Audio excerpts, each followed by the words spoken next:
I was trying to decide what to wear today. It's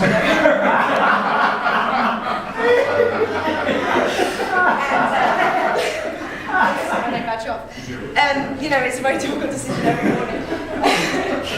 And I had to remind myself that in England, red is Labour, which is more democratic, and blue is Conservative, Republican, but red's my favourite colour. And the Fort Bend LGBT Caucus is non-partisan, so I've got blue nail polish.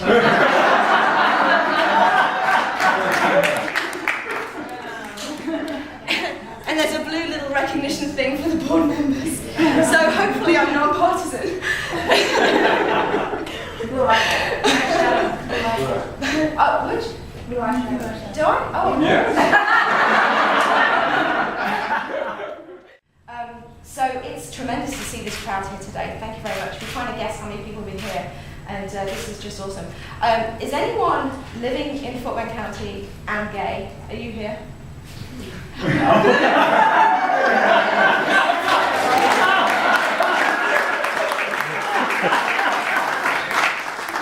have some reason to have this group. It's not that crazy. Okay.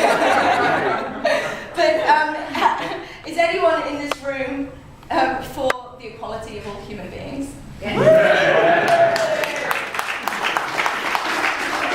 And so really it doesn't matter who you are or where you come from, but we all just want to have equal rights, equal respect, and equal responsibility. So it's great that we can come together.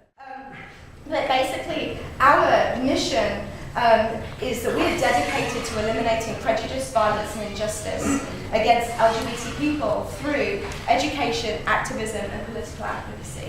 And so we're really focusing on those three things. And so with education, that can come in various forms, simply by sharing your story and being open about your sexual orientation, and being straight allies and open about your support of LGBT people is coming out, and that is education, and that is sharing our stories. And you find that when people realize that they know people who are gay, then, and they already like people that are gay, then it kind of helps change their mindset. And so we will be wanting to do some, some various different events about educating about LGBT issues. And we're going to be reaching across party lines. We actually did invite the Republicans to join us, and if there is a Republican candidate, we'd like to recognise. But we are intent on reaching out to people regardless of who they are or where they're coming from. With activism, we will be doing lobbying in district meetings. We'll be supporting candidates through phone banking and various other political activities. And then with the political advocacy, we will be forming a PAC, and when we're ready, we'll be raising funds to be able to support candidates that we will screen and endorse. And so those are the three key ways in which we're going to do our work. We're going to be having a strategic planning session in a couple of weeks. Anyone is invited to attend that. I'm somewhat anal about things, so we'll be having a strategic plan and a timeline, and really wanting to do this properly. We need to start and create a good foundation and create a brand, and build respect, and so that when somebody is screened and endorsed by our group, it really means something. And so we've had a great start with a lot of awareness and a lot of support from people. We don't want this to be a short burst, we want this to be long-term and sustainable. And so we are hoping that we should be able to screen and endorse next year. But in the meantime, as these elections are approaching in November, we will be volunteering as much as we can to support candidates that have been endorsed by other LGBT organisations. And so we really want to build a strong team to help us get through. So without further ado, I don't think our special guest speaker needs too much of an introduction, but we are honoured to have you here today. Thank you so much for trekking out to Fort Bend. And especially because there's a Texans game on, and I get a lot of responses from other people actually telling me they weren't going to come today because of the Texans game. So we really appreciate your support, because Anise, you truly help advance equality simply by being who you are and pursuing your dreams, and risen through political ranks in Houston. And I heard a story just today at this event, talking to somebody, how a group of ladies in their late 80s who is a Baptist women's group who formerly have not been terribly supportive of the LGBT community decided that when you were elected mayor that it was okay to be gay.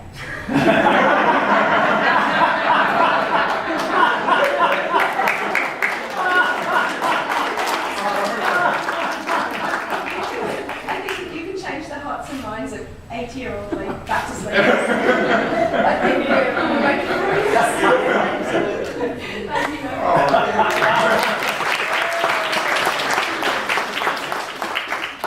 I don't think I've been introduced quite that was very nice. And quite apart from my job as mayor of Houston, one of the most gratifying things has been people who've come up to me and said something like that, that after my election they gave them the courage to talk to their parents. Or in fact, recently at an event, someone came up to me and said that her mother, who she'd been estranged from for a long time, has decided that maybe she's not so bad because she sees me out there. And I can't tell you how much that means. I love my job. I go to work every day because I'm excited to be mayor of Houston. I love my city. I love the job. But the fact that I can do something I love and have that kind of an effect as well is something that I would never have anticipated. And I'm happy to, and hope that I can continue to do that. You know, I've been on the job a little over 8 months now, and smile's still there. I love the job. But it has been, there have been a number of challenges. No one else in the history of Houston has been council member, controller, and then mayor. So you might say that I did it the slow way, or the long way, or you might say that I was the most prepared candidate for mayor when I took office. And I knew what I needed to do in the city, but there are always things that you can't anticipate. And it's how you deal with those unexpected challenges or crises that really determine whether you're an effective leader for a city and whether what you want to do as mayor is something that can be sustained over time. Fiona, you mentioned the Houston Gay and Lesbian Political Caucus. It was the Gay Political Caucus back when I was the president of it, but it's actually 35 years old, and it was started by 5 people who were willing to stand up at a time when the world was a very scary place and much different. The fact that today I'm sitting at the council table with Sue Lovell, who was the first woman president of that organization, and that I followed her, and people are astounded at how calm we are in some of the situations that we face. I'll tell you a recent story. There's a little controversy going on in Houston over the construction of a Walmart. Okay, I'm a Democrat. I confess, I don't shop at Walmart. There's a class action suit against Walmart right now for discrimination against women. There's a reason I don't shop at Walmart, but I don't get to pick and choose who builds a store in Houston. And so I said, okay, I'm going to have a town hall meeting, and I'm going to invite everybody in. And I had 500 angry people from the Heights. And I give an introduction, and different people speak. And we're going to break up into groups before we all get back together. And I'm reading the crowd, and I can tell that that's not going to work. I have to give an open mic session. And I thought my staff was going to... Adam Harris, who some of you know, I started walking up to the microphone, and I go rogue, and I'm going to open it up just lunging for me, keep me away from the microphone. I have chaired contentious meetings for 25 years. These are people who are concerned about their neighborhood, they care about what's happening, they're frustrated, they don't like the answers that I'm giving them, but they deserve me standing in front of them answering their questions. Councilmember Lovell's recently been chairing a series of town hall meetings on historic preservation.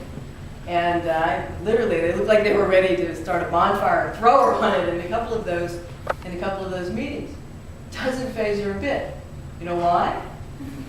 Because when we came of age as activists in the 80s, we learned how to chair meetings, both of us, Gay and Lesbian Political Caucus, the Gay Political Caucus. We learned how to debate publicly those who were on the far right when the straight slate was campaigning for, together, a slate to be mayor and council members in the city of Houston. We took the tools that we were given then and the experience that we earned then, and we've been using it in the city of Houston. A small handful of committed people can make a tremendous difference. And that's why I was so glad to come out here. It's why I believe that the new board of this organization is going to change the face of Fort Bend County. And a little known secret to some Houstonians, there are actually a significant number of Houstonians who live in Fort Bend County.